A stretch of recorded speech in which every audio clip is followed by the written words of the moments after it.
हिंदी में अनेक शब्दों के लिए एक शब्द है। पहले ये एक शब्द लिखे गए हैं, इनके अनेक शब्दों को बताया जाएगा, ध्यान के साथ सुनना है। रूपसी, रूपसी होता है अत्यंत सुंदर स्त्री, अत्यंत सुंदर स्त्री को कहते हैं रूपसी। द्रुतगामी होता है तेज चलने वाला, द्रुत मतलब तेज और गामी चलने वाला, तेज चलने वाला। हितैषी सबका भला चाहने वाले को हितैषी कहते हैं। ध्वस्त, ध्वस्त होता है जो पूरी तरह बर्बाद हो गया हो, ध्वस्त कहलाता है। हस्तक्षेप, हस्तक्षेप किसी की बातों में दखल देना, दखल देना, किसी की बातों में दखल देना हस्तक्षेप कहलाता है। किंवदंती, जनता में प्रचलित सुनी सुनाई बात, जो जनता में पुराने समय से चली आई बात है उसे कहते हैं किंवदंती। कुख्यात, विख्यात का विलोम, विख्यात प्रसिद्धि पाई हो जिसमें, और कुख्यात होता है जिसकी सब जगह है बदनामी हो, कुख्यात जिसकी सब जगह बदनामी हो। आंसू कवि, ऐसा कवि जो तुरंत कविता कर डाले, ऐसा कवि जो तुरंत कविता कर ले उसे आंसू कवि कहते हैं। वर्णनातीत होता है कि जिसका वर्णन न किया जा सके, जो वर्णन से परे हो, जिसका वर्णन न किया जा सके, वर्णनातीत। हार्दिक, दिल से होने वाला, हार्दिक शुभकामनाएं बोलते हैं ना, हार्दिक दिल से शुभकामनाएं। चषक, चषक होता है मदिरा पीने का प्याला, चषक मदिरा, शराब, मदिरा पीने के प्याले को चषक कहते हैं। स्त्रीण, वह व्यक्ति जिसका स्वभाव स्त्री की तरह हो, या ऐसे बुझले कि जो स्त्री के वशीभूत हो उसे क्या कहेंगे, स्त्रीण, स्त्रीण। दुर्भिसंधि, दुर्भिसंधि, ऐसी संधि जो गलत उद्देश्य से की गई हो उसे कहते हैं दुर्भिसंधि। वाग्दत्ता, वह कन्या जिसके साथ विवाह का वचन दिया गया हो, वह कन्या जिसके साथ विवाह का वचन दिया गया हो। और युयुत्सु होता है युद्ध की इच्छा रखने वाला, युयुत्सा अगर होता युयुत्सा तो हो जाता युद्ध की इच्छा, और युयुत्सु हो गया तो हो जाएगा युद्ध की इच्छा रखने वाला।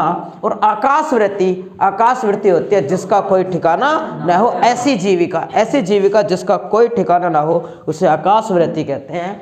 बार रिवीजन करेंगे। रूपसी, अत्यंत सुंदर स्त्री। द्रुतगामी, तेज चलने वाला। हितैषी, सबका भला चाहने वाला। ध्वस्त, जो बर्बाद हो गया हो। हस्तक्षेप, किसी की बातों में दखल देना। किंवदंती, जनता में प्रचलित सुनी सुनाई बात। कुख्यात, जिसकी सब जगह बदनामी हो। आंसू कवि, जो तुरंत कविता कर डाले। वर्णातीत, जो वर्णन से परे हो। और हार्दिक होता है दिल से होने वाला, हार्दिक दिल से होने वाला। चषक, मदिरा पीने का प्याला। स्त्रीण, जिसका स्वभाव स्त्री की तरह हो। दुर्भिसंधि, बुरे उद्देश्य से हुई हुई संधि।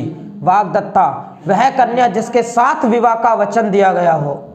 और युयुत्सा, युयुत्सु, युद्ध की इच्छा रखने वाला। आकाशवृत्ति, ऐसी जीविका जिसका कोई और ठिकाना ना हो उसे ऐसी जीविका को कहते हैं। आगे और सवाल है। शब्द दिया गया है तेजो में, और आपको बताना है कि तेजो में शब्द में कौन सी संधि होगी। तेजो में शब्द है और इसमें आपको बतानी है कि कौन सी संधि होगी। तेजो में संधि, तेजो में शब्द में के टुकड़े हो जाएंगे तेज प्लस मैं, यहां लगाएंगे विसर्ग। ओ के स्थान पर विसर्ग लगा देते हैं। कुछ शब्द ऐसे हैं जैसे, एक तो तेजो में हो गया, जैसे मनोयोग, मनोयोग, जैसे यशोदा,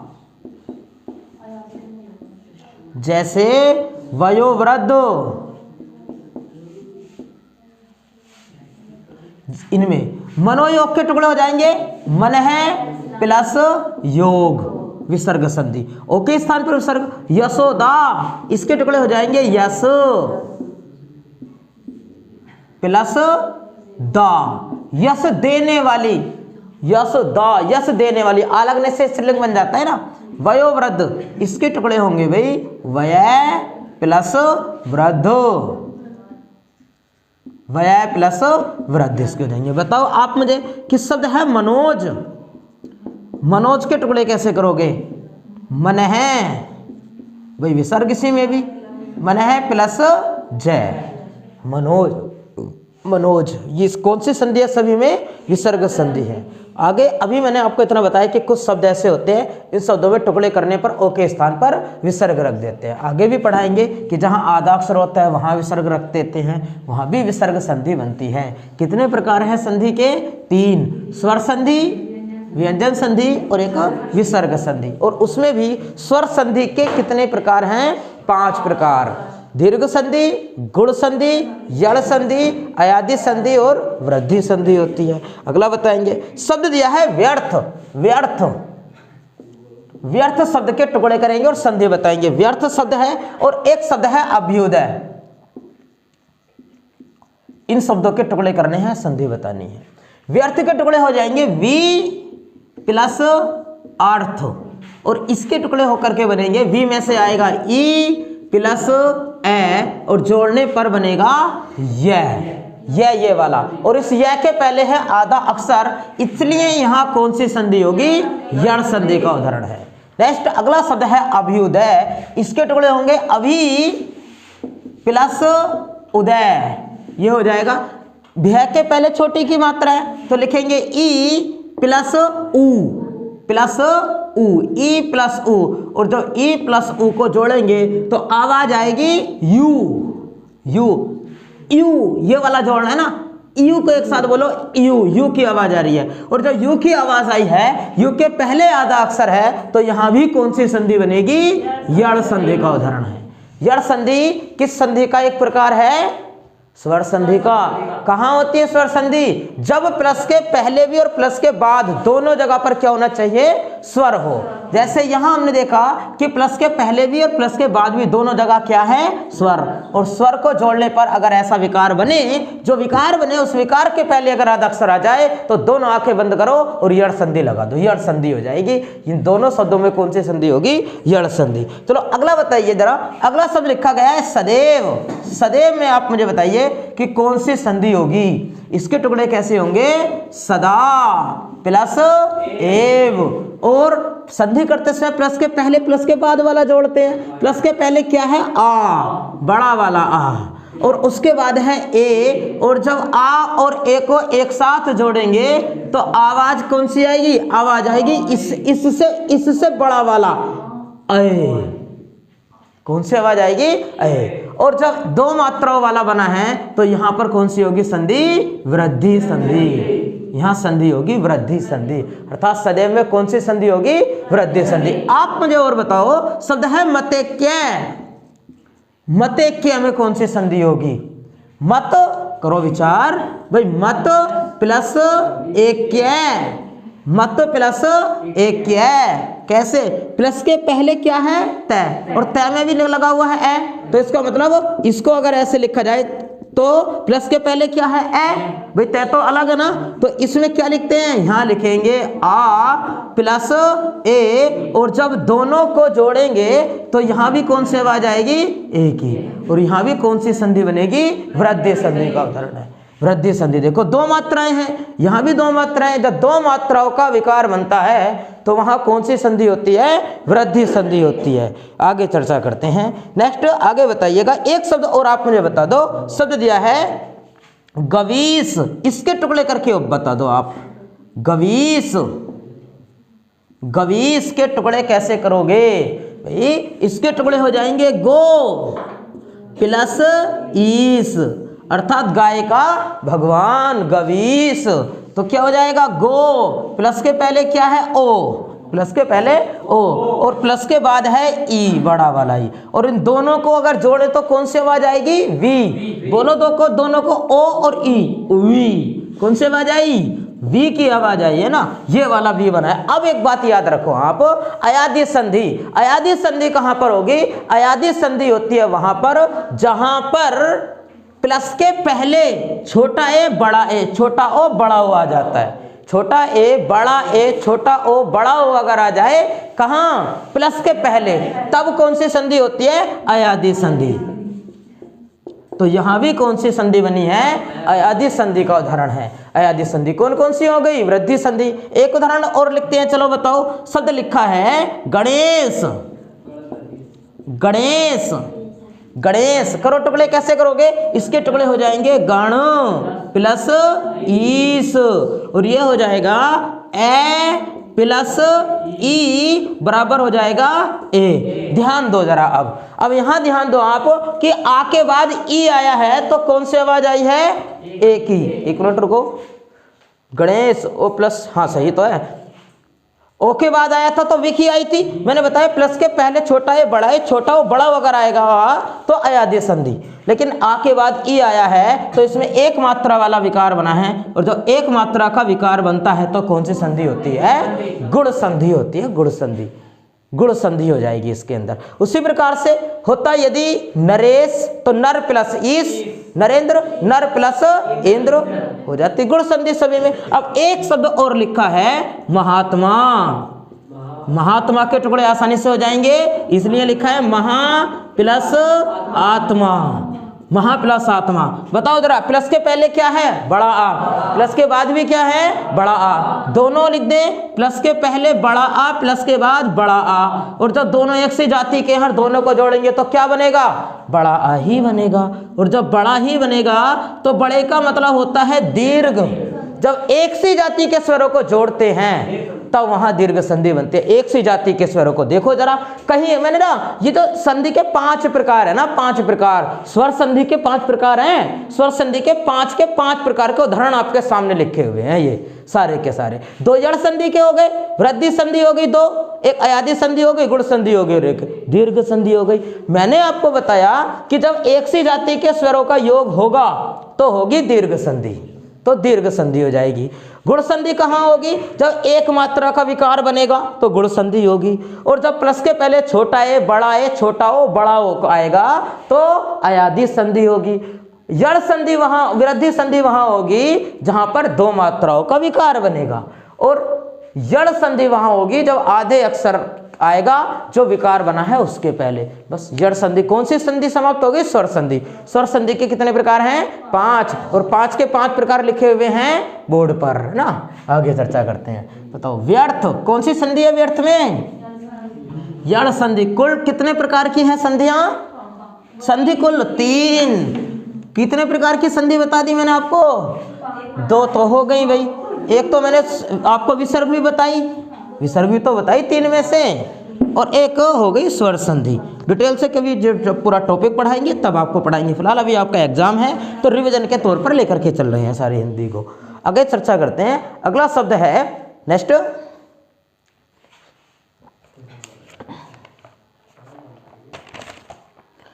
बताइए। शब्द है, एक वाक्य लिखा जा रहा है। वाक्य ये है कि भोले बालक ने क्रूर डाकू के कठोर हृदय में कोमल भावना जगा दी। भोले बालक ने, आप समझते हैं कि विशेष्य क्या होता है? आपको पता है कि विशेषण क्या होता है? एक वाक्य लिखते हैं तो भोले बालक ने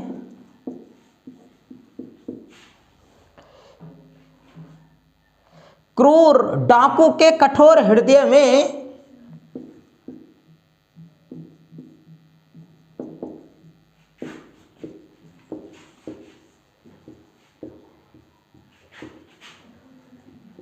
कठोर हृदय में कोमल भावना जगा दी।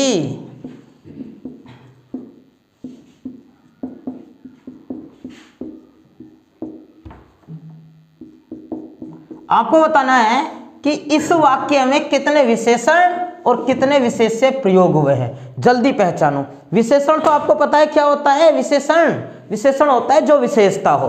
भाई जैसे अब लिखा है लाल मिर्च, लाल मिर्च लिखा है, लाल मिर्च विशेषता है लाल, तो यह है विशेषण, ये है विशेषण। और विशेषता है किसकी? मिर्च की, ये है विशेष्य। लो अब छाटो इसमें कितने विशेषण कितने विशेष्य हैं। पहले क्या गिनोगे? विशेषण या विशेष्य गिने? पहले बताओ। पहले गिनते हैं विशेषण। बताओ। भोले बालक, भोला भोली है नहीं विशेषण। आगे बताओ। डाकू की विशेषता है कि वो कैसा है?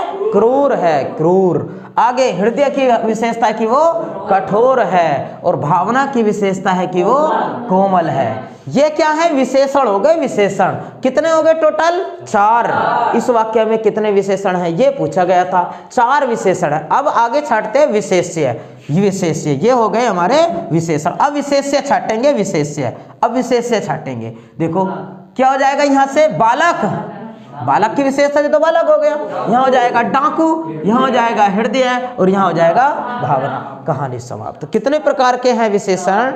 विशेषण 4, इसमें तो 4 है ही, 4 विशेषण हैं, 4 विशेष्य हैं। टोटल विशेषण के कितने प्रकार हैं? 4। गुणवाचक विशेषण, परिमाणवाचक विशेषण, संख्यावाचक विशेषण और एक सार्वनामिक विशेषण। भाववाच्य बता रहे हो, वो तो किसका प्रकार है? भाववाच्य, भाववाच्य वो तो वाक्य का एक प्रकार है, वाच्य का एक प्रकार है भाववाच्य। भाववाच्य तो वाच्य का एक प्रकार है, वो अलग है। और भाववाचक एक संज्ञा भी होती है, जैसे चतुराई, दया, करुणा, प्रेम, गहराई, मिठास, ये सब कैसी संज्ञा के उदाहरण है? भाववाचक संज्ञा के उदाहरण है, भाववाचक संज्ञा के। अगला देखते हैं सवाल। नेक्स्ट एक शब्द दिया है नुपुर। नुपुर ये किसका पर्यायवाची है? नुपुर। सुहाग के नुपुर, कल एक रचना पढ़ाई कल की वीडियो में। सुहाग के नुपुर अमृतलाल नागर, किसकी रचना थी? अमृतलाल नागर की। और नुपुर किसका पर्यायवाची है? ये पर्यायवाची है पायल का। नुपुर किसका पर्यायवाची है? पायल का पर्यायवाची है, पायल का। और मैं लिखता हूं, जरा बताइएगा शब्द और लिखता हूं, ललाट। चलो अपडेट कर दिया, ललाटाक्ष कर दिया, ललाटाक्ष। पंचानन, पंचानन। कुलवती, बताइए जरा बताइए। हाटक, हाटक। Ambu, Ambu. अर्कजा, ये भी बताइए कि किसका पर्यायवाची है, ये किसका पर्यायवाची होगा? और लिखें एक आध और लिखते हैं निकेतन, निकेतन। और एक और लिखते हैं, एक लिखा गया है उपल, उपल। ये बताने हैं कि किसके पर्यायवाची हैं। एक और लिखा है कमलाकांत, कमलाकांत, कमलाकांत करते हैं। उपल, उपल कहा जाता है पत्थर को। उपल किसे कहा जाता है? पत्थर को कहते हैं, पत्थर को। उपल किसका पर्यायवाची है? पत्थर का। उपल बोलते हैं पत्थर को। प्रस्तर भी किसे कहते हैं? पत्थर को। और पाहन भी किसको बोलते हैं? पत्थर। उपल, प्रस्तर और पाहन। पाहन ये वाला पाहन पे आ है न, पाहन ये भी किसका पर्यायवाची है? पत्थर का पर्यायवाची है। पाषाण किसे कहा जाता है? पत्थर को कहते हैं। निकेतन बोलते हैं घर को। निकेतन घर, आलय घर, विहार, सदन, भवन, सब इसके। भवन बोला है, भुवन नहीं बोला। अगर ये होता ना भुवन, तो भुवन कहते हैं संसार को। भुवन किसे बोलते हैं? संसार। और भवन किसे कहते हैं? घर को कहते हैं, घर को। अर्कजा किसका पर्यायवाची? अर्कजा यमुना का। यमुना, यहां ध्यान देंगे जरा आप। अर्क जो पर्यायवाची है, वो अर्क पर्यायवाची है सूर्य का। अर्क किसका पर्यायवाची है? सूर्य का। सूर्य के पर्यायवाची बोलो जरा। सूर्य का पर्यायवाची है भानु, ठीक है। सूर्य का पर्यायवाची क्या है? भानु सूर्य का पर्यायवाची है, सूर्य का। रवि किसका पर्यायवाची है? सूर्य का। अब एक बात को समझिएगा, अर्क माने होता है सूर्य और जय माने होता है पुत्र। और आ लगा दे तो स्त्रीलिंग अर्थात पुत्री। जा माने क्या हो गया? पुत्री। इसका पूरे का मतलब होता है कि सूर्य की पुत्री। इस पूरे का मतलब क्या है? अर्कजा का सूर्य की पुत्री। तो मेरा समझाने का मतलब यह है कि यमुना को सूर्य की पुत्री माना जाता है और यमुना की पूजा सूर्य की पुत्री के रूप में की जाती है। और एग्जामिनर आपसे यमुना के पर्यायवाची के साथ उसके आगे सूर्य का पर्यायवाची जोड़ दे तो दोनों आंखें बंद करना है, यमुना लगाना है। सॉरी, पुत्री का पर्यायवाची के आगे अगर सूर्य का पर्यायवाची लगा हुआ है तो किसका होगा? यमुना का पर्यायवाची। जैसे भानुजा, रवि जा, ये भी दोनों किसके पर्यायवाची हो गए? अब यमुना के, यमुना के। याद रहेगा। आगे ललाटाक्ष, ललाटाक्ष। ललाट कहते हैं माथे को, मैंने कल भी बताया कल की वीडियो में। ललाट किसे कहा जाता है? माता ने शिशु के ललाट को चूमते हुए कहा। ललाट मतलब माथा, तो ललाट में रख दिया पीछे अक्षी, क्या हो गया ललाटाक्ष। अक्ष मतलब आंखें, आंख, ललाट मतलब माथा, अक्ष माने आंख अर्थात जिसके माथे में है आंख। भगवान शिव, भगवान शंकर, तो किसका पर्यायवाची है? शिव का पर्यायवाची है, अर्थात माथे में आंख है जिसके त्रिनेत्र है ना भगवान शिव।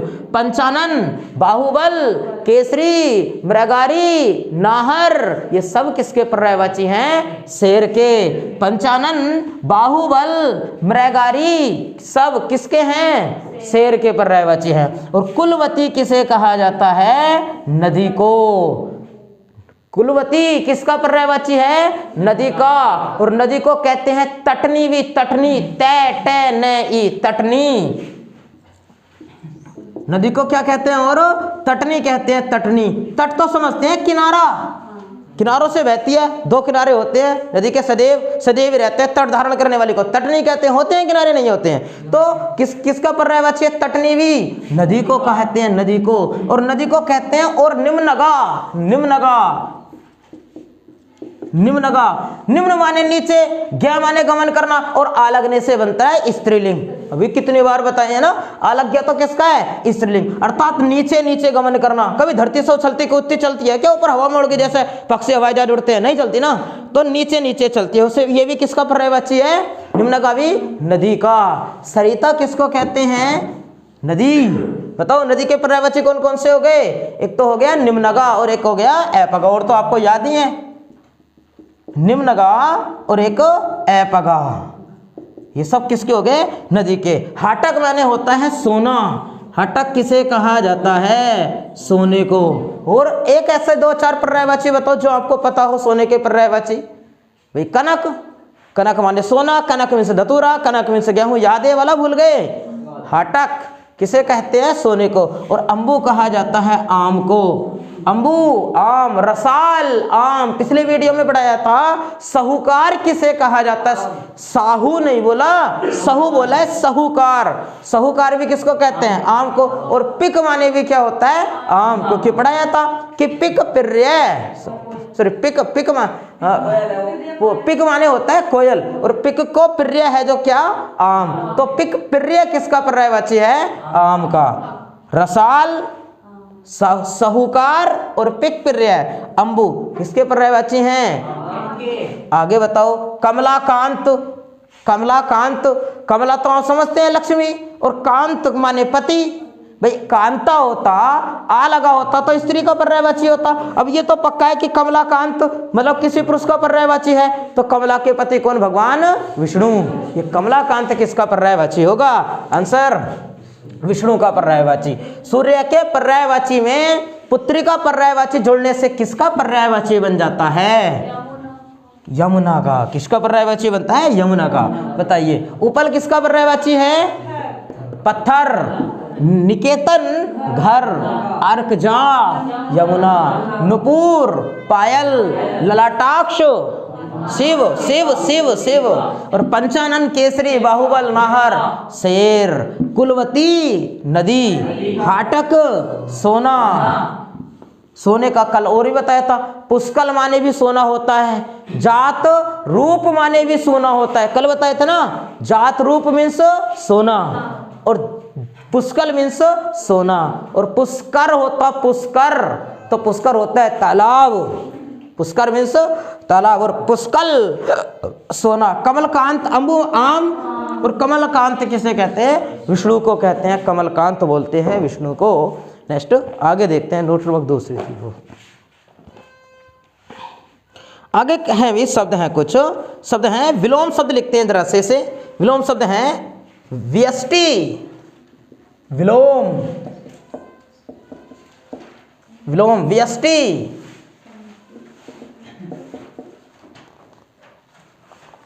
तृष्णा, भूगोल,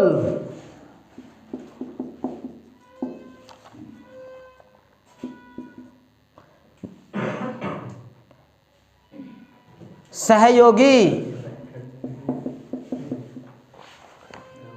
चलो इन्हीं के बारे में बताएंगे। बताओ, शब्द लिखा है व्यष्टि, ये से दूसरा बना है व्यष्टि। व्यष्टि का विलोम क्या बनेगा? व्यष्टि का विलोम बनता है समष्टि। व्यष्टि का अर्थ होता है समष्टि। देखो व्यष्टि का मीन्स होता क्या? व्यष्टि का मीन्स समझिए, व्यष्टि का मतलब होता है कि अलग अलग होना, अकेला होना अपने आप में। और समष्टि का मतलब होता है कि सबका एक साथ होना, चाहे कुछ भी हो। जैसे अगर घर पर खाना बना है, सब परिवार का एक साथ बना है, पूरे परिवार का, पूरे मोहल्ले का, या शादी ब्याह में जब खाना बनता है तो उसके लिए क्या कहेंगे?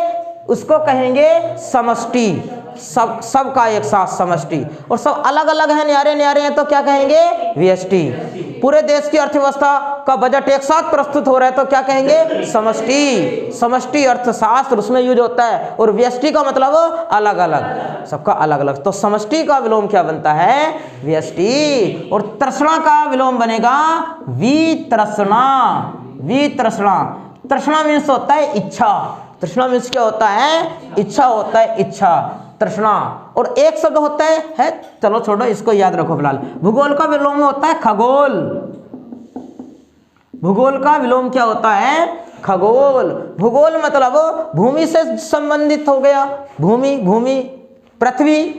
और खगोल क्या होता है? खगोल होता है पूरी दुनिया से संबंधित। जैसे खगोल हो गया, खगोल हो गया, जब हम पढ़ते हैं एस्ट्रोनॉमी तो उसमें ब्रह्मांड पढ़ते हैं, आकाश गंगाएं पढ़ते हैं, उल्कापिंड पढ़ते हैं, नक्षत्र पढ़ते हैं, सूर्य पढ़ते हैं, ग्रह पढ़ते हैं उसमें सब वो सब क्या कहलाएंगे? वो खगोल कहलाएंगे। और उसका विलोम क्या बनेगा?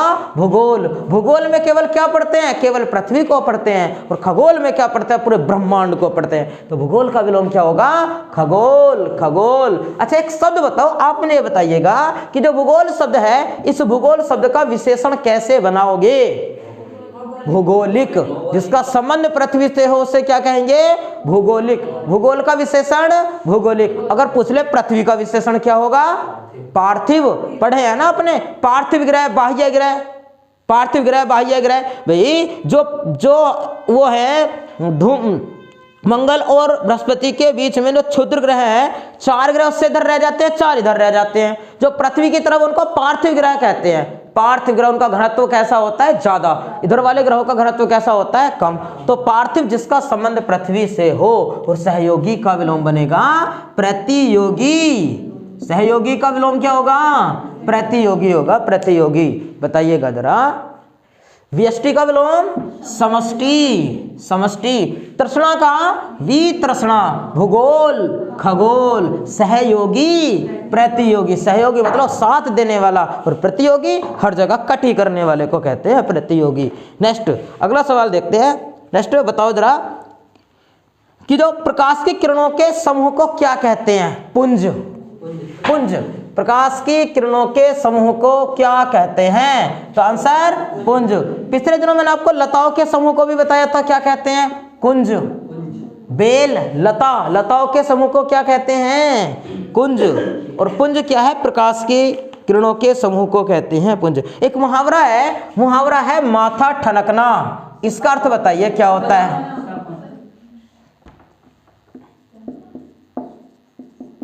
माथा ठनकना मतलब शक होना। ये वाला जो है वो मंडी परिषद अधिकारी में आया था पिछले दिनों। माथा ठनकना मतलब क्या होता है? शक होना। एक रचना है आषाढ़ का एक दिन। आषाढ़ का एक दिन, आप बताइए किसकी रचना है? मोहन राकेश। आषाढ़ का एक दिन के रचनाकार कौन है? मोहन राकेश जी हैं, मोहन राकेश। आषाढ़ का एक दिन। शेखर एक जीवनी के लेखक कौन है? अज्ञे। मैंने आपको पढ़ाया कल कि शेखर एक जीवनी किसकी रचना, कल की वीडियो में चर्चा हुई थी। किसकी रचना है? अज्ञे जी की रचना है। एक आप मुझे बताओ, कल मैंने आपको पढ़ाया था प्रभु जी तुम चंदन हम पानी, जाकी अंग अंग बात समानी, ये पंक्तियां किसकी थी? तो रैदास की। प्रभु जी तुम चंदन हम पानी, जिसके अंग जाके अंग अंग बास समानी, जितना घिसोगे उतनी सुगंध आएगी। तो अब ये तो पंक्तियां थी। अगर एग्जामिनर पूछ ले कि ये वाली पंक्तियां तुम चंदन हम पानी, केवल इतना पूछ ले, तुम चंदन हम पानी, ये पंक्तियां किसकी हैं? ये पंक्तियां नहीं, सॉरी, ये रचना किसकी है? तुम चंदन हम पानी, तुम चंदन हम पानी के रचनाकार कौन हैं? ये पंक्ति नहीं है, विद्यानिवास मिश्र। कौन है इसके रचनाकार? विद्यानिवास मिश्र। दोनों रचनाएं हो गई ना अलग अलग। जब पूछे कि प्रभु जी तुम चंदन हम पानी जाकी अंगक बात समानी, ये पंक्तियां किसकी हैं? तो आंसर रैदास। और जब पूछे कि तुम चंदन हम पानी के रचनाकार कौन है? तो आंसर विद्यानिवास मिश्र जी की ये रचना है। आषाढ़ का एक दिन के रचनाकार मोहन राकेश। माता ठनकना का अर्थ क्या होता है? शक होना, शक होना। लताओं के समूह को कुंज और प्रकाश के किरणों के समूह को कहा जाता है कुंज कहते हैं, कुंज, उसे कहते हैं कुंज। बताओ कल बताया किसे कहते हैं? मैथिल कोकिल। मैथिल कोकिल किसे कहते हैं? विद्यापति को। भाई पदावली, कीर्ति पताका और कीर्ति लता, ये तीनों किसकी रचनाएं हैं? विद्यापति की। और विद्यापति ने अपनी रचनाएं किस भाषा में की थी? अपनी रचनाएं मैथिली, तो इसलिए उनको कहा गया मैथिल कोकिल कहा गया, उनको मैथिल कोकिल। आगे देखते हैं, नेक्स्ट कुछ समास शब्द लिखते हैं जरा। पहले कुछ और बताएंगे कि भारत के सम भारत है में कौन सा अलंकार होगा? भारत के सम भारत हैं, भारत के सम भारत हैं, इसमें कौन सा अलंकार होगा? भारत के सम भारत है में अलंकार कौन सा होगा? अनव्य अलंकार। कौन सा होगा इसमें? अनव्य अलंकार। अनव्य, अनव्य, अनव्य का मतलब होता है, अनव्य का मतलब होता है जो अलग, मतलब क्या है कि जिसके समान कोई दूसरा ना हो, वही हो। भाई ये कहा गया है कि भारत के सम भारत हैं, भारत के सम भारत, अर्थात जैसा भारत है ना वैसा पूरी दुनिया में भारत ही है, ऐसा और कोई देश है ही नहीं। ऐसा कोई अव्यय, अव्यय, अव्यय मतलब हिस्सा, अंग, भाग, ऐसा कोई देश, अन मतलब नहीं है। भारत के सम केवल कैसा है? भारत है। भारत के सम भारत है में कौन सा अलंकार होगा? अनव्य अलंकार होगा। बाकी और बताओ, जहां पर कार्य हो और साधन ना हो वहां कौन सा अलंकार होगा? कार्य तो हो और साधन ना हो, कौन सा अलंकार होगा? जल्दी बताइएगा। विभावना अलंकार। कार्य हो और साधन ना हो, कौन सा अलंकार? विभावना अलंकार। उदाहरण कौन सा है इसका? बिन पग चले सुने बिनु काना और कर बिन कर्म करे विधि नाना, कौन सा अलंकार? विभावना। अगर एग्जामिनर आपसे पूछे कि कौन सा अलंकार विभावना अलंकार का उल्टा होता है तो विशेषोक्ति अलंकार। भावना अलंकार का उल्टा विशेषोक्ति अलंकार। कैसे? कार्य, कार्य नहीं होता, साधन होता है। पानी बीच मीन प्यासी मुझे सुनी सुनी आवे हासी, महाकवि भूषण जी की ये पंक्तियां हैं। पानी बीच मई मीन प्यासी मुझे सुनी सुनी आवे हासी, ये महाकवि भूषण की पंक्तियां हैं। पानी में रहते हुए मछली प्यासी है, साधन है पानी लेकिन प्यास नहीं बुझ रही। दिन रात आंसुओं की वर्षा होती रहती है फिर भी प्यास नहीं बुझती। कौन सा अलंकार है? विशेषोक्ति अलंकार का उदाहरण है। विशेषोक्ति अलंकार, अलंकार जब पढ़ाएंगे टॉपिक से तो आपको सही से पढ़ाएंगे। बाकी दो उदाहरण मैंने आपको बताए हैं। आगे बताइएगा। मुहावरा है आंखों पर पर्दा पड़ना। मुहावरा है आंखों पर पर्दा पड़ना, आंखों पर पर्दा पड़ना। बताइएगा क्या होगा इसका अर्थ? आंखों पर पर्दा पड़ना मतलब धोखा खाना, आंखों पर पर्दा पड़ना मतलब धोखा खाना। अगला मुहावरा है अरण्य रोदन। अरण्य रोदन, अरण्य माने जंगल और जंगल में रोदन मतलब रोना, जंगल में रोना मतलब व्यर्थ में रोना, बेकार में। कौन सुनेगा जंगल में रोने को? कोई आएगा फरियाद सुनने? नहीं आएगा। अरण्य रोदन में मीन्स जंगल, बेकार में रोना, जंगल। और आंखों पर पर्दा पड़ना मतलब धोखा खाना, धोखा खाना। नेक्स्ट लोकोक्ति है नेकी कर दरिया में डाल। लोकोक्ति है ये, नेकी कर दरिया में डाल, नेकी कर दरिया में डाल। बताओ क्या होगा? भलाई करके फल की चिंता ना करना, भलाई करके फल की चिंता ना करना, नेकी कर दरिया में डाल, ये हो जाएगा। आगे बताइएगा। घर का जोगी जोगना आन गांव का सिद्ध। इस लोकोक्ति का मीन्स क्या होगा? घर का जोगी जोगना, घर का जोगी जोगना आन गांव का सिद्ध।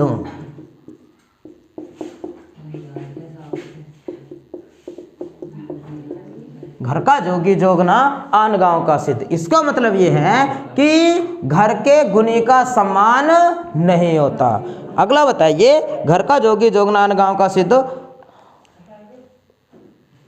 नेक्स्ट है लोकोक्ति, जिन खोजा तिन पाइया गहरे पानी पेट, परिश्रम करने वालों को सफलता अवश्य मिलती है। जिन खोजा तिन पाइया गहरे पानी पेट, सफलता जरूर मिलती है परिश्रम करने वालों को। ये बताओ कि क्या होता है दिल भर जाना, मतलब दिल भर जाना। इस मुहावरे का अर्थ आपको बताना है कि क्या होगा, इसका अर्थ क्या होगा। एक और लिखते हैं हाल पतला होना।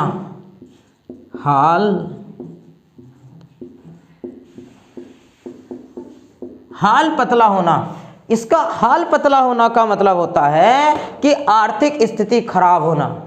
हाल पतला होना मीन्स आर्थिक स्थिति खराब होना। और दिल भर जाना मतलब होता है करुणा से भर जाना, दया भाव से भर जाना।